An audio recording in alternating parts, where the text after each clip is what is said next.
Hi, my name is Isaac Mullins, a junior at Southside High School's media class, and joining me is the Jackson Suns High School sports columnist Brendan Shields here to talk about three and out.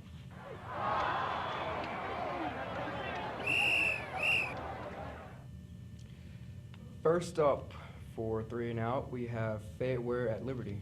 Yeah, all three games that we're going to talk about in this three and out game are in Class 3A. That's the matchups between Region 7 and Region 8 in Class 3A. There's a lot of good games, good looking matchups in that. When you look at the 8 teams in those two regions that made the playoffs, you got South Gibson 7-3, you got Covington at 6-4. But other than that, every team that made the playoffs in these two regions have at least 8 wins. So there's going to be a lot of teams that have won a lot of games, fighting it out to try to get to the quarterfinals and essentially the semifinals out of this group.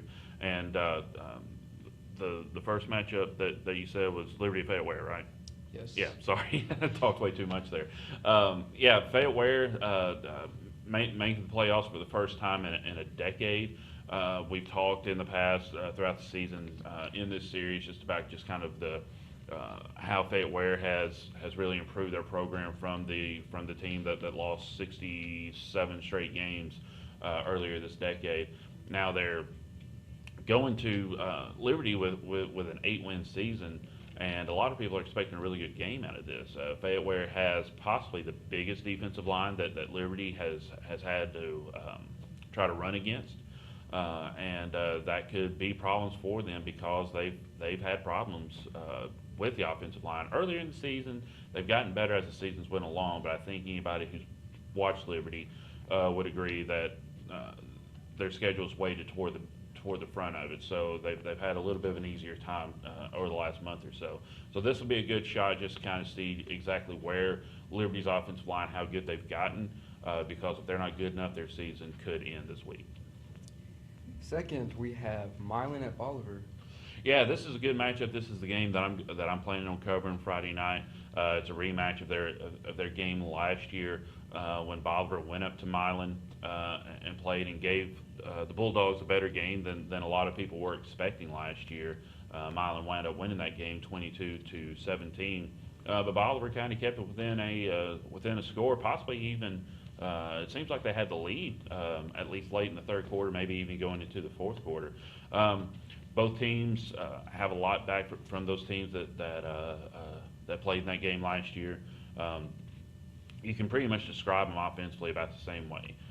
Big offensive linemen, a couple of good quality backs in the backfield, a dangerous passing game that maybe they typically only use when they need it.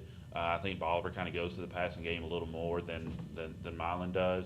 But when you look at Bolivar's got a couple of receivers who are really good catching the ball and getting down the field, like DeMarcus Merle, Corey Brown, both of those guys. But Lamartez Brooks from Milan, he's proven to be one of the better athletes in rural West Tennessee. He's going to be tough for Bolivar's secondary to stop if he gets the ball in his hands. So both of these teams are averaging better than 40 points a game.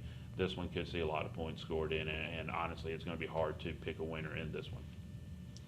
And finally, we have South Gibson at RaleighEgypt. Yeah, this is kind of a interesting matchup. South Gibson's the 4th seed. They started out 7-0. They played their 3 toughest opponents of the season at the end of the regular season. They played Liberty and lost, and they played Dyersburg and lost, and then last week they lost to Milan. This week they're going to RaleighEgypt. I don't think RaleighEgypt is any better than any of those 3 teams. In fact, it wouldn't shock me if South Gibson competes better with RaleighEgypt than they competed with any of those 3 teams. And the good thing for South Gibson going into this one is the fact that RaleighEgypt is so run heavy that offensively that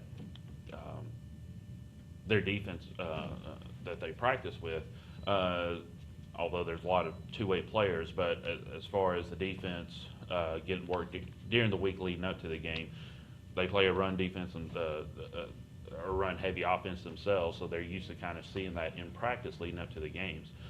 So South Gibson has a better chance, and a lot of people are probably given a lot of 4 seeds to win at region champions. So it's just a matter of getting the guys who are healthy down there executing their offense and their defense well, and seeing what happens. And we could possibly see Region 7 through 8 sweep this round of the playoffs.